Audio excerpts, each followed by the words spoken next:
All right, well, thank you and welcome back. If you were here earlier, as Natalie said, I'm Brian Williams. I'm Dean of the Templeton Honors College at Eastern University in Philadelphia. The Templeton Honors College, you can think of it as a classical great books college at the university level. So my students are all university students, but we do basically what people do in their classical schools. I think this is important for you all. I was a classroom teacher for 7 years at Care Paravel Latin School in Topeka, Kansas, which was the first classical Christian school of the current renewal movement. It was founded in 1980. In 1981 and 82, two other schools were founded completely independently without any knowledge of each other. But there was Care Paravel and then Trinity School and Logos Academy, all in different parts of the country that all were started within 2 years of each other. So I spent a lot of time as a classroom teacher, and as one does at these small schools, I taught theology and literature and philosophy and aesthetics and church history, and I coached the high school girls soccer team, and I was head of the curriculum committee, and I led the student trips to New York and Washington, D.C., and so on and so forth, as one does, right? As we all know, in small schools, you wear a lot of hats. I know what you do, and I've done it, and I've been there, but now I also run a master's program for classical school teachers. This is just a complete aside, but for a long time, I felt like for the classical education movement to be more than a movement, we needed to have teacher training programs, because so many of us found ourselves into these schools that weren't educated like this. And so in 2018, at my university, we founded a master's program in classical education for working classical teachers. And we've been running that now for 8 years. I also, the other thing I really wanted for so long was a peer-reviewed academic journal of classical education, because there were a lot of us with advanced degrees that found ourselves unable to publish in a standard education journal, which is very progressive, or a classics journal, which was always focused on the language and culture of Greece and Rome. We realized that classical education was becoming its own disciplinary subfield. And so 3 years ago, we founded a new academic journal of classical education called Principia, Journal of Classical Education. And if you want to Google it, it's an open source journal, so it's free online. And so every article and the full issues are free online. And so a number of schools around the country have started to use scholarly articles on classical education as part of their professional development with their teachers. And so I have an editorial in every issue, and then we have, 8 to 9 articles from scholars around the world on classical education. So that's who I am. I guess I'm introducing myself. So, and with that, I want to reflect with us this afternoon on, as I have here, the classical school as a Scholam Virtutum, as a school of virtue. So, this last summer, I visited Medellin, Colombia with my son's soccer team. He goes to a Christian school, and the soccer team went down there together to work with this amazing ministry in Medellin called Costacol. But while I was there, I kept thinking about classical schools and liberal arts schools. Why, you might ask? Well, fair question. But Costacol is an amazing soccer ministry in Medellin. And I don't know, if you grew up in the 80s, Medellin was always known as the murder capital of the world. It was the center of Pablo Escobar's drug trade and drug cartel. And so you grew up knowing this was a dangerous place. Well, one of the contributing factors to it being transformed into a pretty thriving city was this little soccer ministry that started decades ago. And in this soccer ministry, they take former gang members and they take teenagers and their often their fathers, but sometimes their mothers too, and they usher them into this formative community based around pursuing excellence in soccer. And so it's this rich community with coaches who are noble and honorable people, a lot of whom came out of the drug trade, and then they pursue with these players excellence in soccer, right? And they've had this remarkable transformative effect on large swaths of the city. And so I thought, okay, you've got a formative community with noble coaches pursuing athletic excellence. A formative community with noble coaches pursuing a form of excellence. And I thought, that's not too far off from what we're trying to do in our schools. A formative community with noble coaches called teachers pursuing excellence. And even if not athletic excellence, in our schools, it's moral and intellectual excellence. And what they saw at this program too, they would bring in teenagers, kids, young kids and teenagers, and then through them, they were able to impact the lives of their parents, who then started around the community and started learning from the community. And they do Bible studies and other kind of Christian activities connected to it, but it's really formed around this formative community with noble coaches pursuing a kind of excellence. And I thought, what if we reimagined our schools as training grounds for intellectual and moral excellence? Right? And what if, as teachers, we reimagined ourselves or added to our self-understanding the role of intellectual and moral coach? Now, would that change the way we think about what we're doing in our schools with our students? I mean, these coaches, they bring in players at whatever level they are, sometimes very rudimentary, and they're trying to move the player, no matter where he or she is at a given moment in time, towards increased excellence in this skill of soccer. And I thought, isn't that very similar to what we're doing in our schools? Okay, so the classical tradition has often compared schools, and you might not know this, or they've often used the athletic metaphor to describe what they're doing. And before I go further, I have some handouts, like a good teacher does. Could I ask you to pass those out before I forget about it? These will come in handy in a bit. So the classical tradition does have a framework for thinking about intellectual and moral excellence, complete with a vocabulary for pursuing intellectual and moral excellence. And this is the language and the framework of virtue. All right? So roll with me here. We get a couple things from Aristotle, a couple insights from Aristotle to help us frame this and start thinking about schools as schools of virtue. So Aristotle, in his great work on ethics called the Nicomachean Ethics, he points out three things that are worth us attending to. First, he says virtue is of two sorts. Right? Virtue is of two sorts, one pertaining to thinking and the other to character. All right, so that is intellectual virtue and moral virtue. All right, first thing. Second, notice what he says here. Our present occupation, I remind my students of this all the time, our present occupation in his book, The Nicomachean Ethics, it's not for the sake of contemplation, as the other kinds of study are, for we are investigating virtue, here's the important bit, not in order that we might know what virtue is, but so that we might become virtuous. We don't explore the good so that we know what the good is. We explore the good so that we can become good. So, the sports metaphor here is obvious. I was a soccer coach for many, many years. We didn't sit in a classroom, and I didn't explain plays and how to play soccer for the sake of just knowing how to play soccer, but so that we could actually play soccer. All right, so Aristotle, a couple things here. One, when we're thinking about virtue, there are intellectual virtues and moral virtues. Great.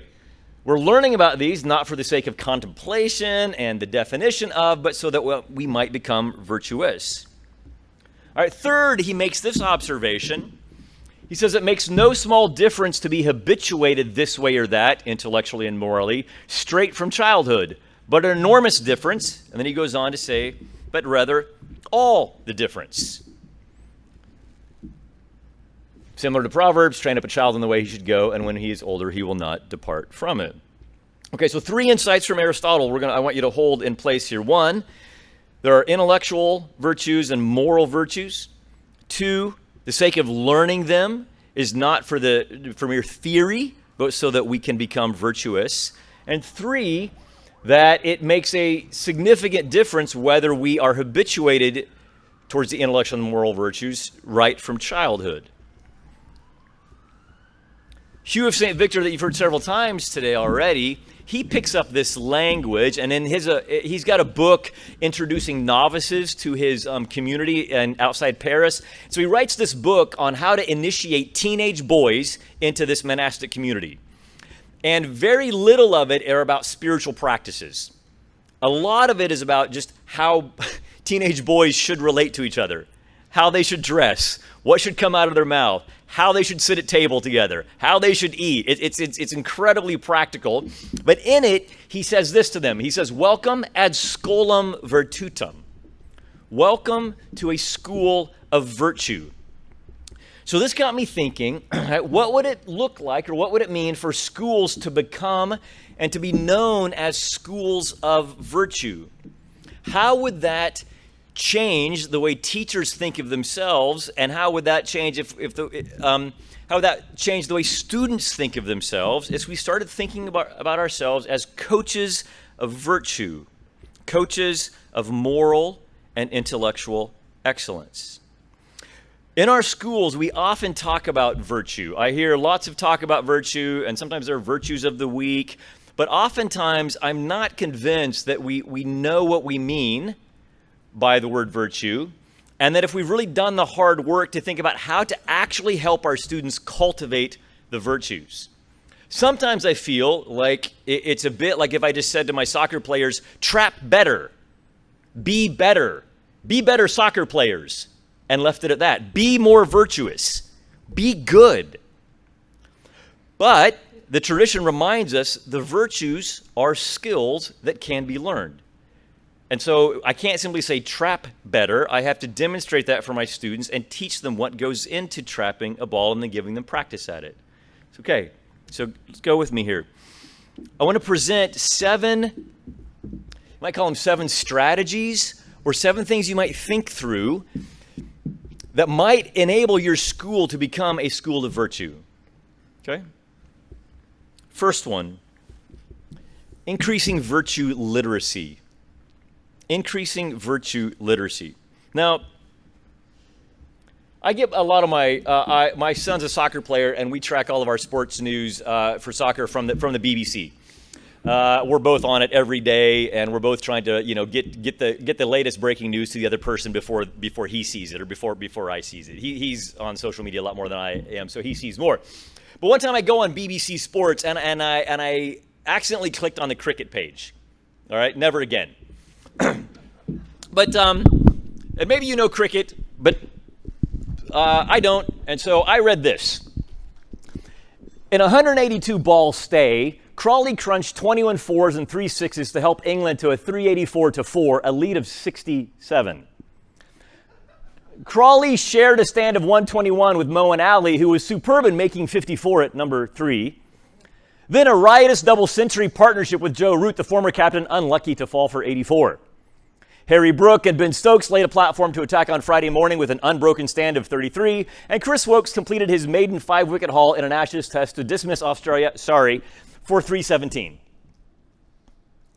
I have no idea what that means. Like, it's one of those paragraphs where I know what every word individually means, but what none of them mean together at all. And I've sat with, I lived in Oxford for 5 years in the UK, and I sat with Brits watching the Ashes, and I was like, explain this to me, and it just never took. My concern is that in a lot of our schools, when we use the language of virtue, it's the same response to reading this paragraph about cricket, that people don't really know what we're talking about, or that people don't really understand or have a common understanding of what virtues are and how they are formed. We don't want our schools to approach virtue language the way, this North American approaches cricket language, which is with minimal comprehension. So in our schools, when we start thinking about how does my school or how my school become a school of virtue, one of the first things we want to think about is just increasing virtue literacy. Now, okay, that's cricket. Now, soccer I know. And there has become this universal soccer language to describe the various positions on a soccer pitch. So you got 11 players, and I was in Nigeria in the fall.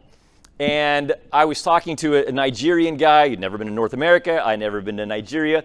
But we started talking about number 9s on the soccer pitch. We both knew exactly what we were talking about. And we were talking about players like Erling Haaland and Cristiano Ronaldo and Lewandowski, these guys who their whole job is just to score. They're like poachers. Sometimes they can dribble, not always, and their whole job is just to score. Versus 6s, and this is my son, he's a 6, he's a defensive holding midfielder. They're like the generals on the field, everything goes through them. Or like Lionel Messi, he's often a 10, he's not the number 9. But there is this common language that is developed around soccer positions such that anywhere I go in the world, and I mean whether I was in Colombia or whether I was in Nigeria, two very different places, or in North America, again, another very different place, we all understand what we're talking about. Why? We have a common language, right? And that's what we want in our schools with respect to virtue.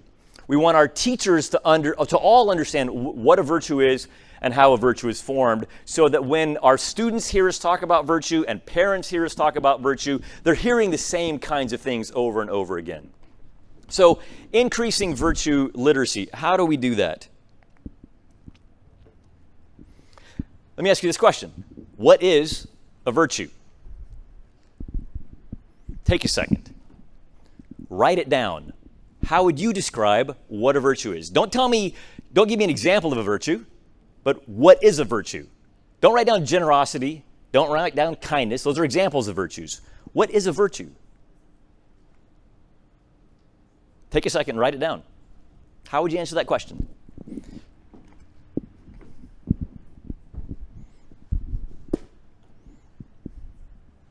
Okay. Share it with your neighbor. What'd you write down?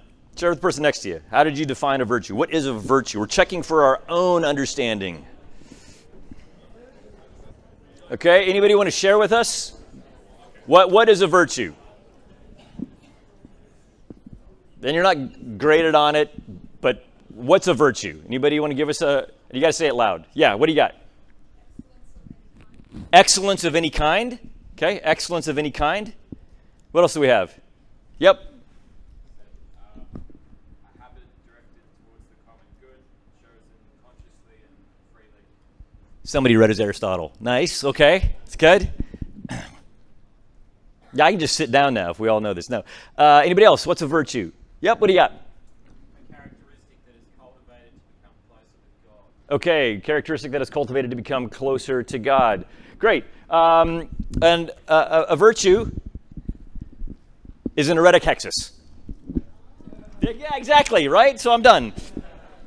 A virtue is an eretic hexis. All right, what do I mean by that? I mean, it's very similar to what we just heard from people here. The word translated virtue is simply excellence, arete. So that's why I can make the connection from athletic excellence to virtue, because that's what the word means. It just means excellence. So you can be a virtuous flute player. What does that mean? You can play the flute well, right? You can be a virtuous bricklayer. You know how to lay brick. You can be a virtuous, piano player. You can be a virtuous whatever. It just means you're excellent at that thing. So when we talk about virtues, we just mean excellence, like the excellent performance of a thing, and that's the Greek word arete.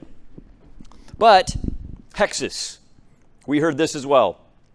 A hexis, a lot of different ways we might describe this, but this is the most helpful for me, a habituated disposition. A habituated disposition. So you might have a disposition to act in a certain way. Some of us have, we all have dispositions that come naturally to us, that we are inclined to respond in different ways. Some of us are naturally patient. I'm not. Some of us are naturally kind, naturally generous maybe. But a habituated disposition is a disposition that, as we've just heard, that has been learned, that has been cultivated. So we could say this, Aristotle's language here is that it is an active condition or a stable disposition formed how? By habitually choosing the good action because it's good, which a virtuous person would choose and which aims at the true, as far as an intellectual virtue, or the good, as far as a moral virtue. So here's where the sports analogy can be very helpful. And if you're an athlete or you've played organized sports, you know how this works. So think of like a tennis player, right? So I always liked watching Rafael Nadal play, very muscular, masculine player, and he played Novak Djokovic, right? And so when Nadal is standing on the other side of the net, and Djokovic is getting ready to serve, what is Nadal doing? Yeah, I mean, you could say he's not doing anything, just standing there, right? But is he just standing there? He's not standing there, right? So when Djokovic serves like a 100-mile-an-hour tennis ball over the net, it's not that then Nadal starts thinking, oh, what should I do? Okay, the ball's coming over the net. I guess I should move over that direction and maybe take my racket back here and then swing and hit it, right? By that time, where's the ball? I mean, the ball's like in the back wall of the thing, right? So Nadal is on the balls of his feet. He's watching Djokovic's hand that has the ball, and his racket's like this, and every muscle is like ready. But he's still not doing anything. But he is disposed to act in a certain way, right? So that when that ball gets served across the net, he knows exactly whether it's going to be a forehand or a backhand. Okay? That is a habituated disposition to act in a certain way to a kind of stimulus, right? So think of the same. Now, how does Nadal get to be that? How does he get to be Nadal? Lots of practice, right? In that same position, so that he knows how to respond instantly. Okay, take the generous person, right? The generous person might be walking through life not being generous in the moment, but they might still have the habituated disposition of generosity, right? What does that mean? It means that anytime, say, a stimulus comes to them, a ball comes across the net, when they could be generous, how are they going to respond? Generously, right? That's the habituated condition. That is an active condition of generosity that they have because they have practiced developing the active condition of generosity. So that's why somebody could be, walking. I mean, people here have the active condition, let's say, of patience or kindness or generosity, even when you're not demonstrating it in the moment. Right? It's the same like watching, we got to see Lionel Messi play our Philadelphia Union here recently. And Messi looks like he's just walking around the pitch, like not doing anything, barely paying attention. But as soon as the ball comes anywhere near him, I mean, it's like this little, this little engine goes into motion. And he perfectly receives the ball, and he knows right where to pass it or where to dribble it. And he's ready all the time for when that moment comes. So think about the virtues like that. They are active conditions that we have habituated ourselves to so that they are ready to respond in a virtuous or intellectually or morally excellent way whenever we have a proper that kind of stimulus comes to us. The difference between the two forms of virtue are that intellectual virtues are oriented towards knowing the true, and moral virtues are oriented towards doing the good. Intellectual virtues, knowing the true, my little picture here, and moral virtues, the Good Samaritan over there, to doing the good. Now, one thing we might clarify here, we use the language of wisdom a lot in the Christian tradition, to be sure, and oftentimes in our academic tradition in classical liberal arts schools. But I just want to draw a distinction between two different kinds of wisdom. Again, this is in service of virtue literacy, again, just so we know what we're talking about and we know how we're using language. Because one of the things we don't want to do, like that cricket analogy, is use language in ways that are confusing both to our students and certainly to their parents. So I'll just draw your attention to this distinction. When the Greeks use the term Sophia, as in philosophia, the love of wisdom, when Aristotle and Plato use that term, they are thinking in terms of intellectual virtues oriented towards the true. They do not use Sophia to describe moral wisdom oriented towards the good. So when Aristotle reflects on philosophia, he says Sophia is a combination of two other virtues, episteme and nous. We don't need to get into those, but he says when you have episteme, when you have nous, which is an understanding of first intellectual principles of theoretical reasoning, and episteme meaning you can reason and use logic, then you have Sophia, and you're able to understand what's true. That's Greek wisdom, which is important. When we often use the term wisdom, though, we have something more in mind like Old Testament or Hebraic wisdom. And the Greeks, when they talked about that, they would use a different word, not Sophia, but phronesis, which we translate as prudence or moral prudence. So just so that we're clear as educators, we know how we're using language, and we're not sloppy in the use of our terms. We have two different words that get translated into wisdom, and we should just recognize the difference. And sometimes we use them for moral virtues oriented towards doing the good, and sometimes intellectual virtues oriented towards knowing the true. So one way to think about virtue and increasing virtue literacy is to just get definitions of what are the virtues. These are habituated dispositions. These are active conditions developed through habitually choosing the right action or the good action because it's right and good. Now, another way to describe what a virtue is, and we get this famously from Aristotle, though Aquinas and the whole Christian tradition largely picks this up, is thinking about moral virtue as the mean between two vices, the mean between two extremes. And on your handout, you've got examples of this, which I'll get to in just a second. Here's the easiest example of this, I think, to start with. Think about the moral virtue of courage. Courage. A deficiency of courage is often described as cowardice. An excess of something like courage is rashness, right? So think of it in a war context as the easiest one to think about here. The coward, when you're facing the battle lines, what does the coward do? And just runs away, right? What does the rash person do? The rash person runs into it kind of unthinkingly, without being prepared. They just fly at the front lines of the enemies and usually get cut down. The courageous person knows when to go into battle, how to go into battle, for what reason to go into battle, and when they should not go into battle.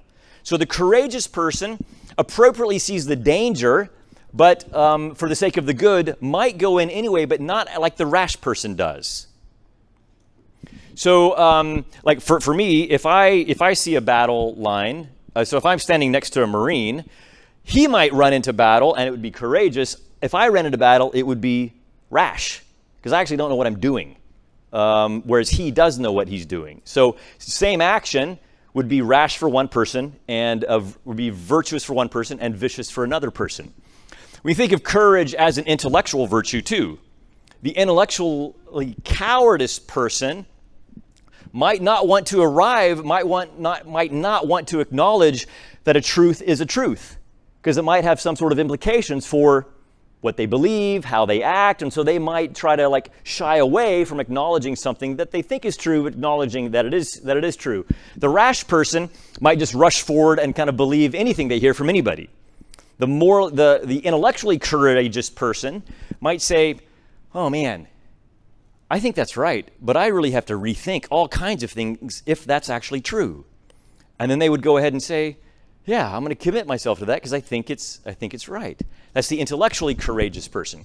So go down the list of other kinds of virtues here. You can see on your handout the temperate person, who is, on the one hand, the person who lacks it is the indulgent person or intemperate.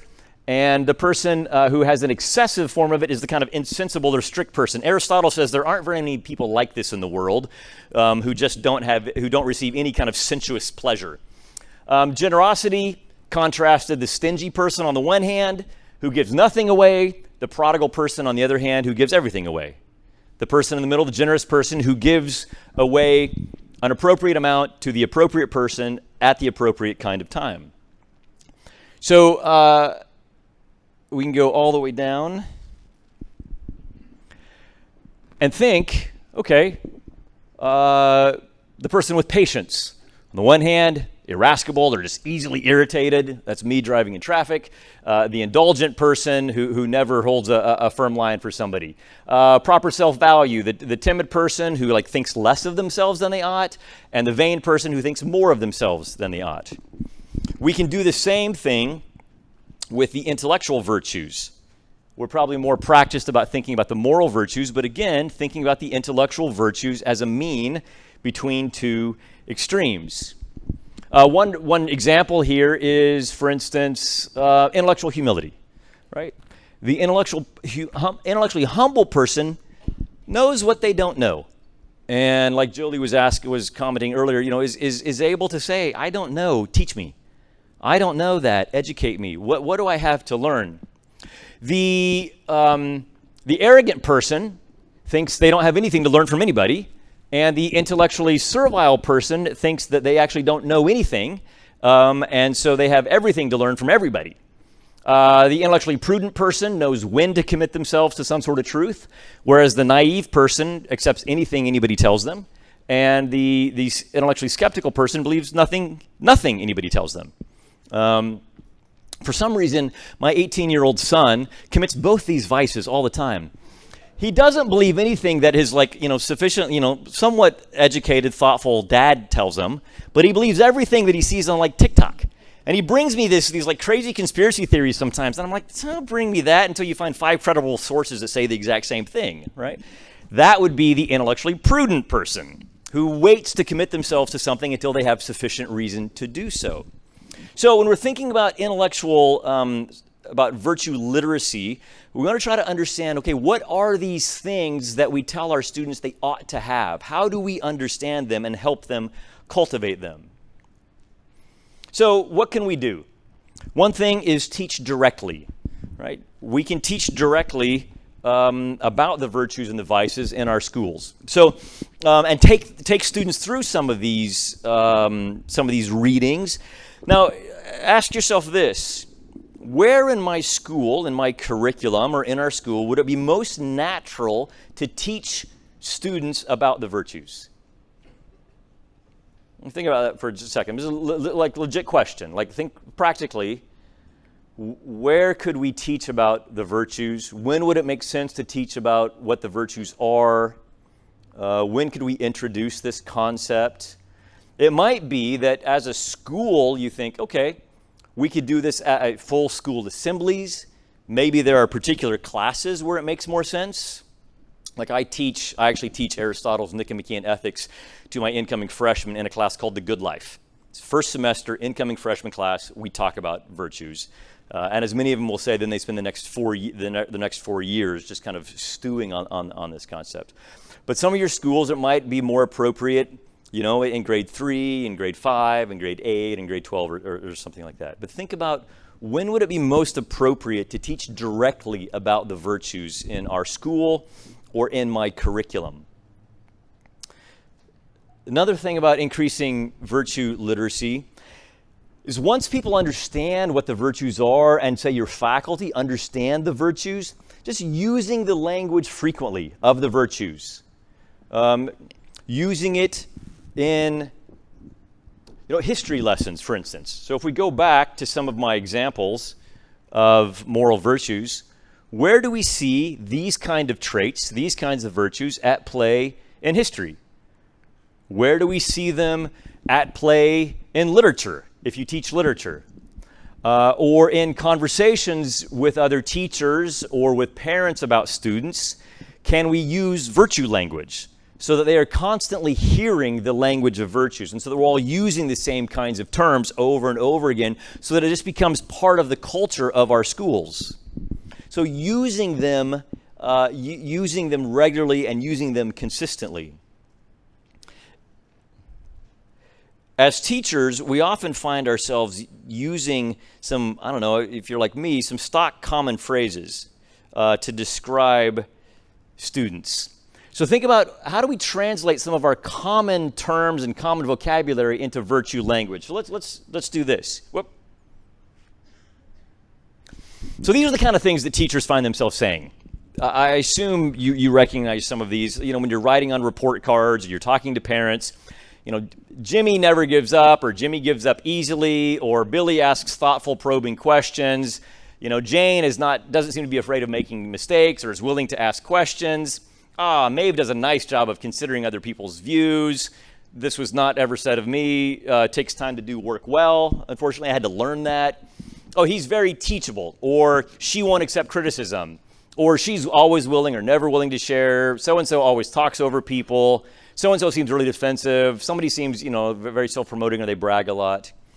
These are the kind of some of the terms we use, right? I mean, teachers use these kind of terms. How could we translate these into virtue languages, into virtue terms, into virtues, so that students and parents begin to hear virtue language used in a consistent way? So look at your handout and look at the pages of either moral or intellectual virtues.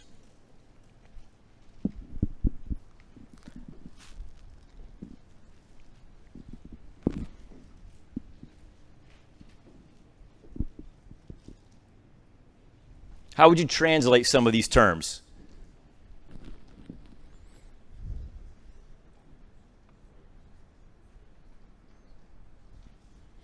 I mean, doesn't give up.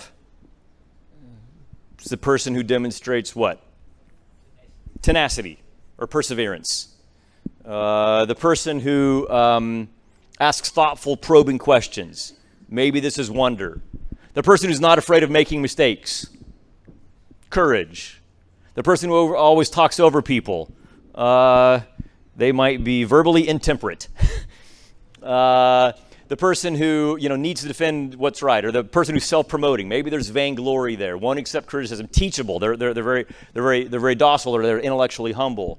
These kind of terms that we often use, think about translating them into virtue language, so we increase the virtue literacy of our teachers and of our schools, so that we become, again, schools of virtue.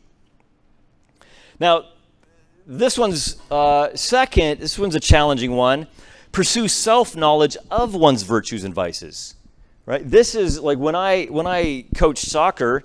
I mean, I had some girls who were fantastic. They could shoot, some could dribble, some could trap, but then maybe the girl who could shoot didn't know how to trap, or the girl who could trap didn't know how to dribble the ball. And so they had to become aware of where they were deficient in their game, and then what did we work on? Right? The girl who could dribble didn't need to work on dribbling. But if she couldn't trap, we needed to work on trapping the ball. So she had to become aware of her vice, her athletic vice, so that she could work on that particular skill. So here's what I want you to do. And here's what I do with my students, and I do with them every year. So take this chart, and we're going to take every line like it's a continuum. All right? So courage on a continuum between cowardice and rashness. And when we're teaching about the virtues, I give my students this chart, and then I say, put an X on every line where you are. And I'm going to ask you to do the same. So look at that chart, take a couple minutes, and put an X on every line. Where are you? If you're virtuous, if you're a generous person, great. Put the X in generosity, in generous. But, if it's hard for you to give money away, well, then, be honest and say, yeah, maybe I'm closer to the stingy side. Or if you find yourself just like prodigally giving everything away, like, okay, yeah, maybe I need to be a little more careful with that. Proper self-value. Some of us, have very healthy self-estimations. And so maybe we, understand ourselves well, but maybe we tend towards the vain. But take a second and just take every line and go through and put a quick X on a continuum and just do your own self-assessment of where am I with respect to moral excellence and all of these various forms of moral excellences. Because this is like a soccer player. These are like the various skills of a virtuous soccer player, a player who can do everything well. There's all different kinds of skills. And so a virtuous person is the person working towards virtue in all of these kind of areas. But take a little self-assessment and see how you find yourself faring. Aristotle has a great analogy where he says we're all bent boards, just bent in different ways. And he's like, therefore, we need to put pressure on each one of those boards at different places in order to make every board straight. Right? I found that really helpful because he does say some of us are disposed one way or the other, and we're bent down here and we're bent this way. But we have to be aware of where we're bent so that we know where we need to work on. And it's the same with our students. So I won't ask you to share this with your neighbor, but this is part of developing self-awareness of where our virtues and our vices lie so that then we can attend to them. And so what I do with my students We will do this in class, and I'll explain to them what a virtue is. We do the reading, and we talk about each one of these virtues. And then I will ask them as a class to pick one of these virtues for us as a class to work on. And we'll say, okay, we'll take a vote, and maybe it's gratitude. And so as a class, we'll say, okay, this semester, we as a class are going to work on gratitude. Then the next question, of course, is, well, how do we do that? How do we become more gracious people? But then I ask each one of them to choose one of these virtues where they struggle. And I would say, I want you individually to attend to that virtue this semester. Right? And then just like a good coach, right, because I'm thinking about myself as a coach of moral and intellectual excellence, we will talk about what they need to do to become more humble or more gracious or more generous. And we'll say, okay, if you want to become more generous, what would a generous person do? Like let's pretend you're generous, right? You're not. Let's pretend you are. If you were generous, what kinds of things would you do, right? And then I say, okay, now between now and next class, I want you to do one of those things. All right? And then we talk about it. Then the next class, okay, how'd that go? And then between now and the next class, I want you to do another generous thing. And I will let them go for a couple weeks at a time. Then we'll all check in with each other, and we'll do the chart again. And then we'll do another month, and we'll do the chart again. And so that they can see, and at least, in their own mind, whether they are making progress, just like an athlete who's working on a particular skill might see some kind of progress and then be encouraged by it. But it starts with having a kind of understanding of one's own intellectual and moral vices and virtues. So the same we can do with the intellectual virtues. We won't take the time to do it right now, but you could do the same thing and go through this and ask yourself, okay, where am I on any of these particular intellectual virtues and any of these particular intellectual vices? Am I teachable? Do I practice wonder? Do I have intellectual humility? Am I intellectually judicious? Or do I rush to judgment about things? Or think that I can't actually know something? Or am I intellectually courageous, intellectually tenacious? So that we come to understand, again, where we are particularly bent in our own way. Okay, so again, this is all in service of thinking, how do our schools become schools of virtue? We increase virtue literacy, and then we try to understand where we are deficient or where we are strong with respect to the virtues and vices. So a self-assessment and self-knowledge. Now the third way, when we're thinking about becoming, we'll skip this. This is on your handout. These are reflective questions that I take my students through when we're talking about the intellectual virtues. And I wanted them to become aware of how they are as thinkers. They often think about moral virtues and don't very often think about intellectual virtues. But just like a good coach does, what's a good coach do? Like if a player can't do a particular skill, what do? You set up certain drills, right? And you say, okay, we're all going to practice, taking penalty kicks, or we're all going to practice taking, trapping the ball coming out of the air or something like that. We're all going to practice, whatever it happens to be. So if we think about ourselves as coaches of intellectual and moral excellence, then it's a matter of setting up opportunities for our students to actually practice and habituate themselves to the particular virtues we want them to develop, the particular intellectual and moral excellences that we want them to develop. And we can do it like this. Okay, so if you took one for your students, like one of the intellectual virtues or one of the moral virtues, you want to ask yourself, okay, what would my students need to do so that I would assess their actions as humble, humility, or as generous, right? Or what would my student need to do for me to conclude that their action was generous or humble or gracious, right? And then ask yourself, okay, in my classroom, how can I create an opportunity for them to demonstrate that particular virtue, whether it's an intellectual virtue or a moral virtue. So it's like this. If I have a student or a player who can't trap a ball, I can't just say trap better, right? I have to break it down into its constituent parts, right? So I have to say, okay, when the ball's coming towards you, you've got to turn your hips towards it, and when the ball comes, you've got to have your plant foot, and then you've got to receive it with this foot, like kind of into a cushion or kind of into a pillow, and then once you receive it, then you've got to move it forward to know where to pass it. So let's just practice breaking down each one of those steps. So let's say it's gratitude, okay? what would I need to break down for my students so that they could know what gratitude was? So we'd think, okay, gratitude is what you ought to feel when you're given something by somebody else, maybe that you don't deserve, that could have gone to somebody else, that benefits you, and for which you ought to have some sort of like thankful response and articulate your thankfulness for that. Okay, so when you're first learning a virtue or first learning a skill, sometimes it's really awkward. It's like learning a dance step for the first time. Right? When you break down a dance step, it's like, this feels really awkward. I'm having to think too much about it. But the more you practice it, the more habituated you are to it. And so we would break that down, and then I would say, okay, what kinds of things have you received in your life that you didn't deserve or that could have gone to somebody else? And we just kind of name some of those kind of things, right? And then, how did those things benefit you? Because we recognize them as goods. Okay, and then how might you articulate your response to that gift that you received? Okay.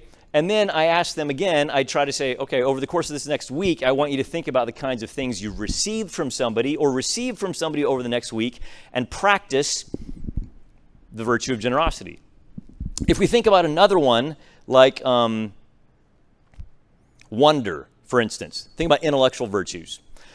So wonder is that posture of kind of open receptivity and the affirmation of the goodness of whatever a thing is before we analyze it, before we deconstruct it. And so sometimes it's a matter of, with students, what we call picture studies sometimes. Like, let's just look at a piece of art. Okay, let's look at a piece of art, 60 seconds, take it away. What'd you see? Put it back up. What did you see? What did you see? It's not for the sake of a grade or a quiz or a test or anything like that. It's just for that we have the experience of wondering at a thing or a poem. Not to analyze it, but just to enjoy it. Or when we pose a question to our students, and there's no real right or wrong answer, but we're just like musing about the thing. We're trying to habituate them to the disposition of wonder. We can do the same thing if we're trying to learn intellectual judiciousness, right? So controversial question. Okay. Here's a controversial question. I think Jolie mentioned doctor-assisted suicide. Okay. What would the intellectually judicious person, how would they respond to that question? They probably wouldn't do what her student did, which was foreclose upon the question in a very hasty, kind of condescending way before they'd actually considered all the viewpoints around that question. So the intellectually judicious person would listen. They would consider, okay, what are the various arguments about this that I ought to hear? What are the different perspectives that I ought to hear? I want to be fair and just to all of them before I ever come to any kind of conclusion. Right? So when I'm in class and somebody makes a comment or there's a claim that's made, we might consider all of the various possible viewpoints on that and arguments related to that so that we slow down our rush to judgment and so that we practice a kind of intellectual judiciousness. Right? You could go through all of these. One of my colleagues, it's a longer backstory, but her class, she felt like they were prideful. And okay, so this is social media. That was the context. And they were demonstrating the vice of vainglory, which is trying to draw attention to yourself. And so as a class for 2 weeks, they all committed to not post anything about themselves and not turn any conversation back to themselves and not share any personal information about themselves that they didn't really need to share. And it was to get them to practice a kind of humility. And she said it was just astonishing. They were aghast at how often they tried to draw attention to themselves. And so trying to find these kind of opportunities for our students to practice the virtues that they often lack. Generosity, humility, these kinds of things. Okay, fourth, reflecting on practice. I mentioned this. This is when we're learning a new kinds of skill, and then we say, okay, how am I doing? So an opportunity to reflect upon practice, both for ourselves and with our students. Hugh of St. Victor had this practice where in the morning he had his teenage boys anticipate the moral challenges they were going to face in the day, and then decide in advance how they were going to respond to them. And then he says, when you go to bed at night, I want you to reflect upon the moral challenges you actually faced. And how did you do? How did you face those? And then tomorrow morning, do the same kind of thing. This kind of reflecting on practice. This is an important one for learning virtues, whether intellectual or moral. Think about invoking virtuous exemplars and examples. Who are the people that we want to be like? Who are the moral exemplars that we want to channel, or that we want to, manifest in our own lives? And drawing our students' attention to people who exhibit a given moral virtue, a given intellectual virtue. My wife is an art teacher at a school. She's a junior high art teacher. And one of the virtues their school reflects on as a school is justice. Okay, what does it mean to do justice? And so as an art teacher, she has a lino-cut assignment where each student chooses a justice seeker. And they do a little report on the justice seeker, and it might be Martin Luther King Jr., it might be Dorothy Day, it might be whoever it happens to be. And then they produce a work of art around that justice seeker. So she's teaching them skills of line and drawing and art and composition, but doing it to draw their attention as well to this kind of virtuous exemplar of whatever that virtue happens to be. I mean, this is why every sports team, probably in the world, who do they have? What are the posters on the walls? They're virtuous exemplars, right, of their particular sport, whatever it happens to be. So the same kind of thing. And, you can think about this with respect to Scripture. Who are the biblical characters that demonstrate this particular virtue or this particular vice? That's not hard to come up with across the board on either virtues or vices. But drawing our students' attention to, those people that we put up on the walls, or even asking ourselves, okay, who are the heroes that, students esteem in our schools? And are they esteemed because they are exemplars of moral and intellectual virtue, or for some other kinds of reason? Finally, a couple final ones here: fostering friendships and a culture of virtue. How do we nurture virtuous friendships and create a culture of virtue? It was interesting when I was in Colombia with my son's team. These are all teenage boys, but they were very strict about what they ate and when they went to bed. It was weird. These are teenage boys who weren't eating bags of candy and weren't staying up till 1 a.m, except for one time. But they had a culture of what? A culture of excellence, because they cared about their athletic performance. So they all encouraged each other. This is the kind of positive peer pressure. They encouraged each other to pursue athletic excellence in the same way that we want to foster schools of moral and intellectual excellence. And so sometimes this is identifying certain students who are leaders in a school and drawing them into this. Sometimes this is, again, having a common vocabulary for our teachers. Sometimes this is having conversations in front of teachers or in front of students with parents. And so they just know this place, this school, they care about virtue. This is just the common culture that we have here. And then finally, intellectual reminders, recalling they're drawing their attention to the virtuous people we want to be, reminding them at significant moments, this is who we are. This is the kind of school we are. This is what we care about and why we care about it. So drawing them again and again to the vision of the person that they want to be, the virtuous person that we want them to be as teachers. So just to summarize those, we're thinking about how do we become schools of virtue. Increasing virtue literacy, so teaching on virtue, platforming virtue, using virtuous language. Pursuing self-knowledge, understanding our own virtues and our own vices and helping our students understand them. Providing opportunities for practice and habituation. Identifying a virtue, asking what it looks like, and giving them opportunities. Reflecting on practice over time. In conversation, in journals, invoking virtuous exemplars and examples. Fostering virtuous friendships and a culture of virtue.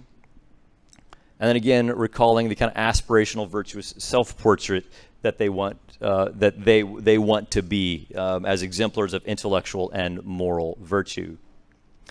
This, again, is all in service of becoming schools of virtue and understanding the kind of language that we use and how we might actually help our students become virtuous both intellectually and morally, rather than just talking about it and insisting upon that they maybe become good without helping them become good.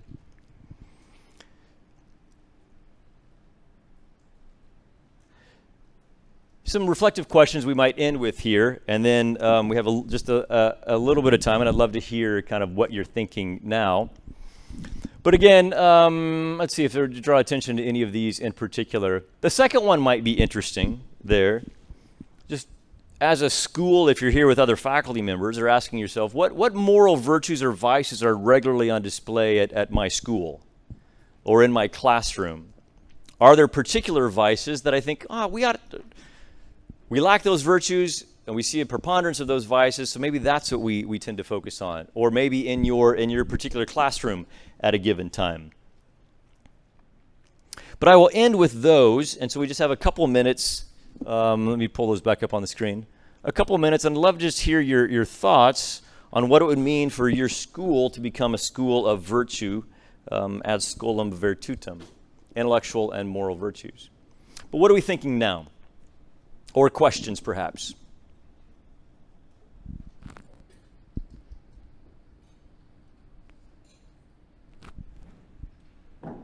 Yeah. One thing I was wondering about is how important is it to educate parents? Yeah, good. Yeah, I would say absolutely essential. I mean, because I would really like, and appropriate for you, I would love to see a common culture created eventually between school, church, and home, so that students move in a common culture between those three places. And so when we're thinking about the virtues, absolutely drawing the parents in on this. And it's not hard. I mean, if you showed that list of virtues to parents, I think it's not hard to say, isn't this what we all want? Right? This is what we want for our children. I've got 3 kids. I want them to demonstrate those kind of moral virtues. And so bringing the parents along and saying, listen, let the home be a school of virtue as well. And so the school can be a school of virtue, so we can mutually support one another as our students pursue intellectual and moral excellence. Absolutely. And I think, I often find that parents come and their kids are in school, but they feel often disempowered, like they don't know. They want to help, but they don't know what to do. And here's an easy way to draw parents in. And so this would be a great, if you do back to school nights with parents, or Education 101 at our school, we are a school of virtue. Here's what that means. Here's how we can support our when I just got one right now. My son, he's a senior this year. He's captain of his soccer team. But 2 weeks ago, all the parents got emails from the coach. And what were they about? What our students when they should sleep, how long they should sleep, what they should eat, all these kinds of things that help them pursue academic or athletic excellence. We do the same thing with respect to moral and intellectual excellence. I think so, absolutely. Yeah, other responses, thoughts, questions? Yeah. Sorry, I came in a little bit late, so you might have addressed this, but do you ever do this in alignment with the gifts of the Spirit? Yeah, so this is a long conversation in Aquinas on this, but often what I will do, I will take this virtue language and the kind of idea of forming virtues as habituated dispositions, and then we'll go through the fruits of the Spirit. Right? And we'll say, how does the Spirit help us cultivate these kinds of things? It's often not simply that I'm just waiting for the Spirit to zap me and make me a kind of generous person when I've spent, for my students, 18 years being stingy. Maybe the Spirit does that, but maybe the Spirit also, gave you a clue about how to become a generous person. I mean, this is Philip Melanchthon, the great Protestant reformer. He said that God didn't need to reveal how to cultivate virtue in Scripture because God had already revealed it in Aristotle. This is quite a bold claim for a Protestant reformer, a sola scriptura guy, to say God revealed some things through the pagan philosophers that he wanted us to know, so he didn't have to do it in Scripture. So we'll take the fruit of the Spirit: love, joy, peace, patience, kindness, gentleness, faithfulness. And Paul has virtue lists probably 4 different times in the New Testament. And we'll say then, okay, how can we use the insights from Aristotle to help cultivate what Paul will call the fruit of the Spirit? Absolutely. Any other final question before Sarah comes on stage? Or comment? Yeah. Oops. What we do at our school, which is very simple, is instead of having like a pupil of the week or whatever, we have virtual assembly, so you can catch who's doing the right thing and highlight that to develop. Yeah, and that's platforming them, and that's great. That's great. That's a way to become a school of virtue. So it's just a common kind of theme. It's where we're using this kind of language in a consistent kind of way. Yeah, that's great. Okay, and with that, I will turn it over to Sarah. Thank you, folks.